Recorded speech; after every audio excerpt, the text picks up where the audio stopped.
Aslında size şunu sormak istiyorum. Aslında ta 27 Şubat Kürt Halk Önderi Abdullah Öcalan'ın tarihi çağrısını yaptığı gün rahmetli Sırrı Süreyya Önder'in altını çizdiği bir cümle vardı. Yani aslında metinde yer almayan biraz aslında hukuki boyutu yani. Bir süreci bugün çerçeve yasaya geldiğimiz şey ve aslında belki de bu 1,5 yıl altına özellikle çizdiğimiz Kürt Halk Önderi Abdullah Öcalan'ın bu sürecin bir hukuki boyutuna evrilmesi noktasını sürekli altını çiziyordu. Bu noktada özellikle bir hukukçu olaraktan da sormak istiyorum. Yani bu yönüyle bunun önemi, vurgulanan cümle hukuki statüye kavuşması noktasında sürecin bu noktadaki önemi ne? Siz nasıl değerlendiriyorsunuz? Merhabalar, iyi yayınlar diliyorum. Aslında hukuki tanınırlık, hukuksal düzenleme, hukuki beklentiler, her iki konuğumuzu da dinledim ben. O kadar elzem bir gereklilik ki her iki söz alan konuk arkadaşımız da hukuki gerekliliğin ne kadar zorunlu olduğunu, hayati olduğunu kendi konularıyla harmanlayarak açıkladılar. Yani bu aslında işin sosyopolitik yönünü de göz önüne aldığımızda hukuki beklentinin ne kadar elzem olduğunu gösteriyor. Niye önemli? Siz bir işe başlar iken bu işin programını koymazsanız eğer, bu iş kara düzenle götürmeye çalışırsanız bu kara düzen halinin bir öncelikli olarak nereye evrileceğini kestiremezsiniz. Bir ikincisi olarak da korunaklı bir hale koyamazsınız. Bu yönüyle hukuki gereklilik, hukuki tanınırlık bu kadar hayati derecede önem taşıyor. Niye önem taşıyor? Türkiye'nin tarihsel hafızası da bize bu hayati önemi ortaya koyuyor. 90'lı yıllarda devletle Sayın Öcalan ilk temas kurduğunda daha çok güvenlikçi girişimlerle bu iletişim sağlanmıştı ve devlet politika olarak o gün için bir an için olabilir miyi düşündü. Sonra tekrar geri adım attı. 2006'dan itibaren biz belirli zaman dilimi içerisinde tekrardan devletin iletişim kurmaya başladığını gördük. İşte somut tarih olarak Oslo süreci, sonrasında 2013-15 süreci, bunların tamamında örgüt ile devlet arasında bir iletişim kanalı olduğu ve bu meselenin çözümüne dair bir araya gelme hali oldu. Ama bunların tamamının özelliği güvenlikçi bir bakış açısıyla devletin güvenlik bürokratlarının yapmış olduğu görüşmelerdi. 2013-15 sürecinde bir tık daha siyasallaşmaya başlandı. İktidar kanadı tarafından bu görüşmeler yapıldı. İşte son somut hali 2015'teki Dolmabahçe mutabakatıydı ve mutabakat aslında iktidar ile dönemin partisi olan HDP arasındaki o mutabakattı. Bir açıdan İmralı'da gerçekleştirilen görüşmelerin ortaklaşmasıydı.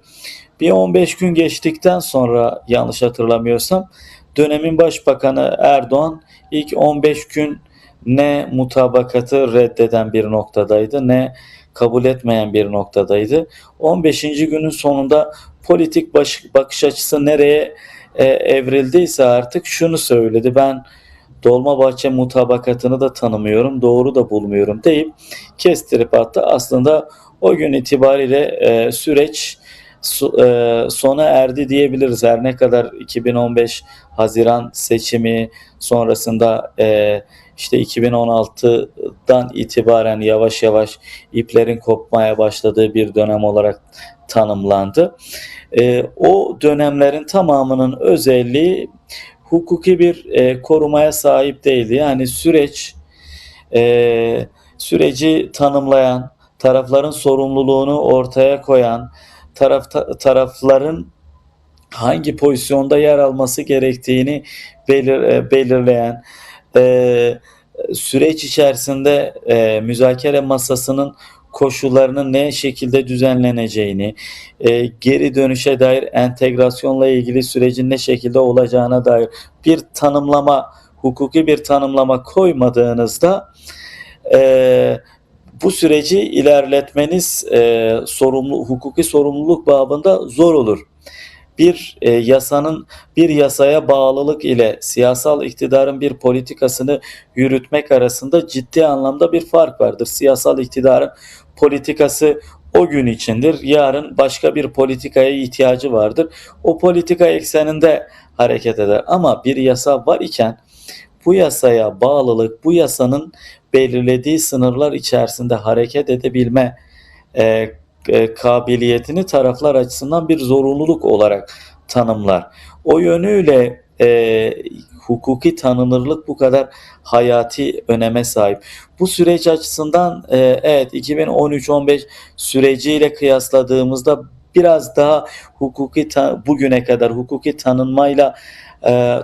tanınma açısından önemli bir aşaması meclis bünyesinde kurulan bir komisyon ve komisyonun yapmış olduğu çalışmalardı ve çalışmalar neticesinde bir rapor hazırlandı. Ama yarın iktidarın politikası değiştiğinde bu raporun gereklerini yerine getirmiyorum da diyebilir. Meclis çatısı altında yürütülmesine rağmen bu çalışmanın. İşte bu yönüyle de bu süreçte gelinen tıkanıklığı giderecek olan tek şey ismini dilersek çerçeve yasa koyalım, şemsiye yasa koyalım, kök hücre yasası koyalım, kök yasa koyalım. İsminin ne olacağı çok da önemli değil ama kapsamı ve bu sürecin ilerletilme motivasyonu açısından hayati öneme sahip. Müzakere masasında tartışılacak konuların artık esaslı bir şekilde yürütülebilmesi için bunun yapılması elzem. Dünya çatışma çözüm deneyimleri açısından da kıyasladığımızda önce çatışmasızlık süreci, daha sonra müzakere masasının kurulması, müzakere masasıyla birlikte belli konuların tartışılıp bu konuların yasalaşması esas olandır. Tabii bunlar tarihsel süreç açısından her bir bölgenin bunu gerçekleştirme süreci farklılaşabiliyor. İşte İspanya'da, İrlanda'da, Güney Afrika'da ya da Kolombiya'da farklıydı. Çünkü içerideki sorun ve sorunun tarihsel geçmişi daha zor olabiliyor. Bu yönüyle bizler açısından da geldiğimiz aşama artık bunun bir sonraki adımı olan yasanın artık hayata geçirilmesi. Neden önemli? Az önce söz alan konuklar Türkiye'nin siyasal ikliminin ne şekilde değişebileceğini, siyasal iktidarın ya da muhalefetin içerisinde bulunduğu problemlerden detaylıca bahsetti. Şimdi bu problemlerle boğuşurken ya da bu siyasi ajandalar uğruna siyasal adımlar atmaya çalışırken bu meseleyle ilgili motivasyonlar değişebilir. İşte bu motivasyonların değişmemesi adına tarafları gerek siyasal iktidarı, ana muhalefeti, DEM Parti'yi, PKK'yı, Sayın Öcalan'ı, tüm tarafları bağlayacak, tüm tarafları belli bir çerçeveye getirebilecek, o çerçeve doğrultusunda tartıştırabilecek bir hukuki tanınma bu yönüyle hayati öneme sahip. Tarih de bize bunu gösteriyor ve geçmişteki edindiğimiz tecrübeleri kendimize ders alarak hareket edelim diyorsak biz bu motivasyonla çerçeve yasanın hazırlanması gerektiğini belirtmemiz gerekiyor. Şunu sormak istiyorum, yani son program bitmedi ve son 5 dakikayı aslında bu soruyu sormak istiyorum. Kürt Halk Önderi Abdullah Öcalan, yani aslında yıllardır ben programda da çokça konuğa, hukukçuya da iletmiştim. Yani Sayın Öcalan demenin bedelli olduğu, cezaevlerine girdiği bir ortamda bugün özgürlüğünün konuşulduğu bir durumu bahsediyoruz. Ama bu noktada da iktidar sürekli müzakere ettiği, Kürt Halkı Özgürlük Hareketi baş müzakereci diye tanımladığı Kürt Halk Önderi Abdullah Öcalan noktasında da çok çekingen davranıyor ve bu noktada hep böyle geride duruyor. Ama aslında bu noktada sizce nasıl olmalı? Yani o baş müzakereci rolünün misyonunu bu hukuki noktada hep geride kalıyor. Bu noktada neler söylemek istersiniz?